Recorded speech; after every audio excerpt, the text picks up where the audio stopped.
Mahomes takes the snap. He is just going to throw it long for Demarcus Robinson. It is going to use up all the time. The game is over, and the Chiefs' kingdom has firmly planted its flag on top of football's highest summit. The Kansas City Chiefs are champions of Super Bowl 54. You know, we were talking during the break after we watched that clip.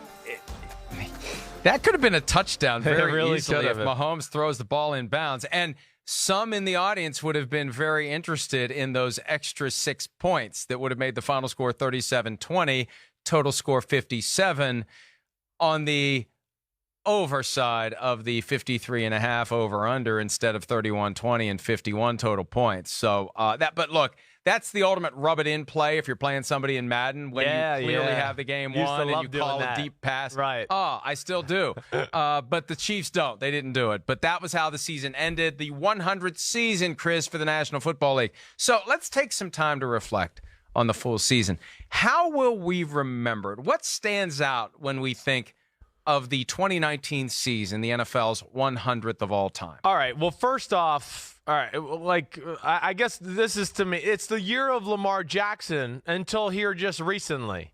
I mean, that's where I would have, if you would have asked me this last week, I still don't, my answer would be Lamar Jackson, Lamar Jackson, Lamar Jackson.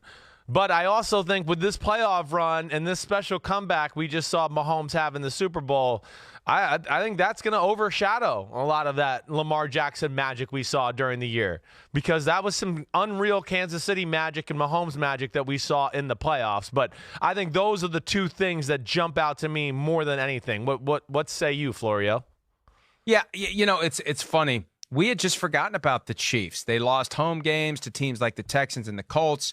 Patrick Mahomes was injured. He wasn't the same when he came back. And I remember after that Broncos win in December, the Snow Globe game. Yeah, right. I talked to him on the phone, and I said, do you kind of like the fact that people have forgotten about the Chiefs? He said, I really like that. And we didn't really wake up until after they beat the Texans in the divisional round that this was a team that was a legitimate threat to win the Super Bowl. And even then, there were people who thought the Titans were going to win the AFC Championship, right? Because they would ground and pound the Chiefs, and the Chiefs wouldn't be able to slow them down. So, yeah, it was Lamar Jackson until it wasn't. Right. And you know, you think back to the full course of 17 weeks of a regular season, and my God, how it all started on August the 24th. Well, out of the blue on a Saturday night, Andrew Luck retires.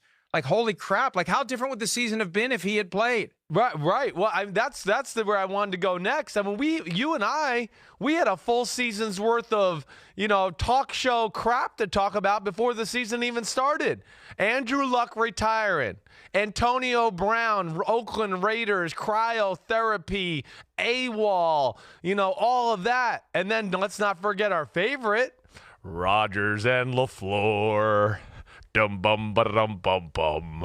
We had all of that leading up to the season. The season didn't even start. It was amazing.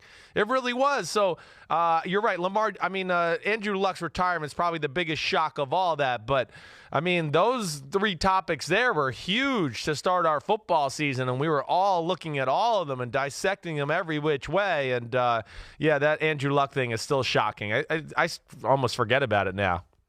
Well, because it was quickly superseded by the Antonio Brown fiasco. It was just a week later that, you know, Antonio Brown is agitating to get out of Oakland, and then he's out, and then he's in New England, and then he's out in New England. And we had record traffic in September, all fueled by the comings and goings and the life and times of Antonio Brown. And that really hovered over the entire season.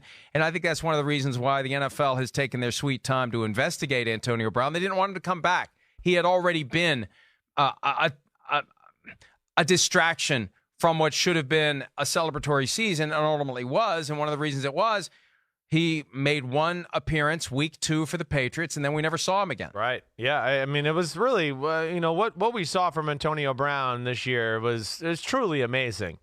You know, I think we've become a little numb to it because he's done so many crazy things over the last 2.5 years that, you know, we don't really put it into perspective sometimes and need like time to digest it all. But I mean, come on. I mean, just the way he acted in Oakland, of course, the feet being frozen in the cryotherapy machine, and then him going off the radar, and Hard Knocks is going on during that time with the team. He's supposed to be there, and they're trying to act like it's no big deal, even though they haven't seen or heard from him in a week, and they're trying to play it off like, oh, it's no big deal. He'll be okay. I mean, that was unbelievable stuff. And then you go, oh, man, he went to the Patriots. Oh, gosh, the Patriots are going to win the Super Bowl. That's it. That defense, now Brady's got a weapon. And then, of course, more crap comes out, and he's in deep trouble once again. And he's just continued to go AWOL ever since then. And to where, yeah, now we're sitting here talking to guys last week at Super Bowl Media Row where they're worried about his well-being. And I get it. And I think you and I are in that same boat where we worry about the man. Yeah, he tried to launch a redemption tour with an ESPN interview with Josina Anderson that came out Friday, Saturday, right before the Super Bowl. It wasn't very convincing. It wasn't very compelling. He says all the right words, but then he says things after that continue to suggest he doesn't get it and that he does need help. I mean, by all appearances, and I didn't know whether or not he had fundamentally changed since leaving Pittsburgh. When Juju Smith-Schuster told us last week that this is different than what he'd experienced kind of behind the curtain in Pittsburgh, that's when I realized that somebody needs to get through to him, and ultimately he needs to accept the fact that he needs some help to get things pointed back in the right direction, or we're never going to see him again. Other stories from the 2019 season that stand out. The Myles Garrett, of course, cold-cocking Mason Rudolph in the head with a helmet, the most egregious on-field violation we've ever seen. Garrett suspended for the rest of the season for an incident that happened in November, and he's still suspended. They still haven't decided when he's going to come back. I mean, that was a stunner that dominated conversation for nearly a week. Yeah, I mean, on a nationally televised game on a Thursday night football where everybody's watching. I mean, yes, we've never seen anything like that ever. So, yeah, I mean, I wrote the Cleveland Browns down and all its disasters. I wrote that down. And, of course, Myles Garrett is the biggest disaster of all in that conversation. But, yeah, the Cleveland Browns, this will be a year I'll always think about them as well. You know, not living up to hype. Oh, it's Baker Mayfield, Jarvis Landry, Odell Beckham Jr. Man, oh, this is going to be amazing. What can they do on offense? They underwhelmed. And then with the Myles Garrett and the Freddie Kitchens stuff and everything to go with it, yeah, the disasters in Cleveland will certainly ring true to me for 2019. Expectations were too high. They were. Freddie Kitchens was so far over his skis, he didn't know that he had skis on.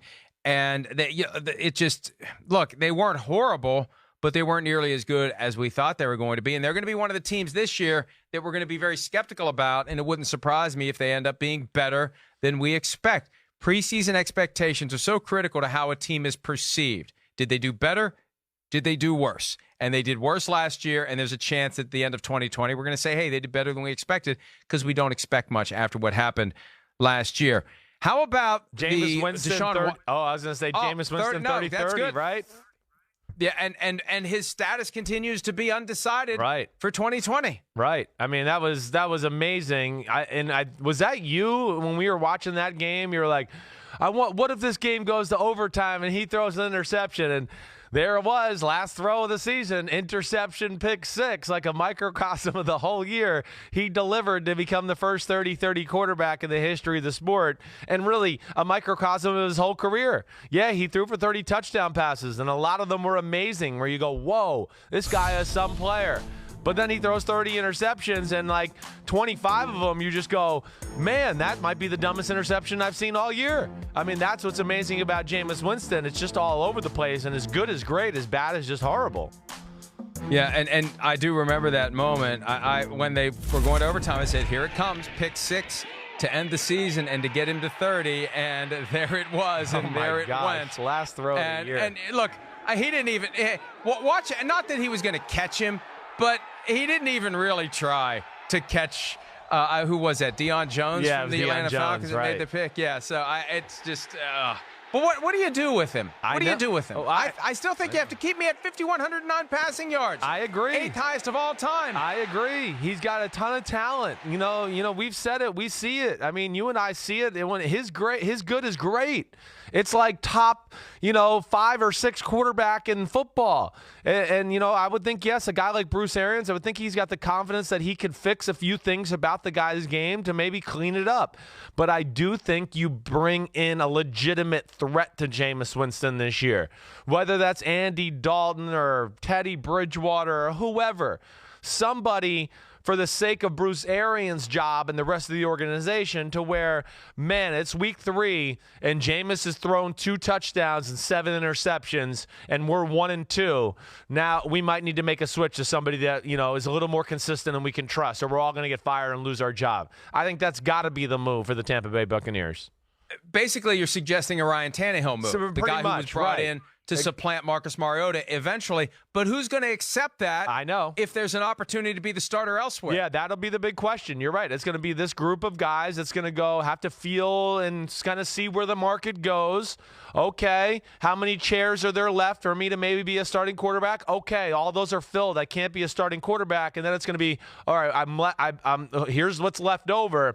And what's the best backup spot that makes sense to where I could go there and play, 1, and then 2, also go there and play and be successful because there's talent and offense around me. And that's where I think it'll be really an appealing job for that kind of guy, like we're talking about, the quarterback who doesn't have the chair when the music stops as far as a starting quarterback position.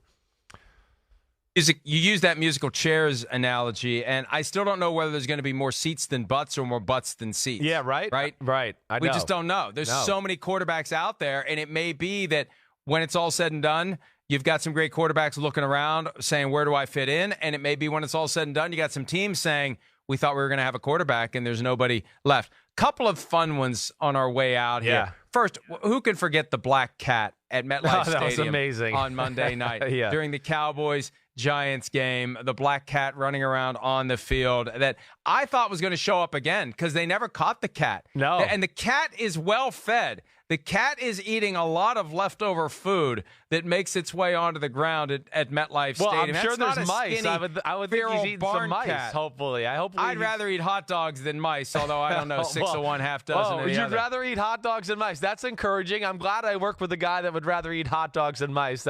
I'm making a joke about hot dogs. I know. Let me tell you, I had a hot dog at the Super Bowl. Hey, you were disappointed, Hard Rock Stadium, step your game up. Try to cook the hot dog the next time.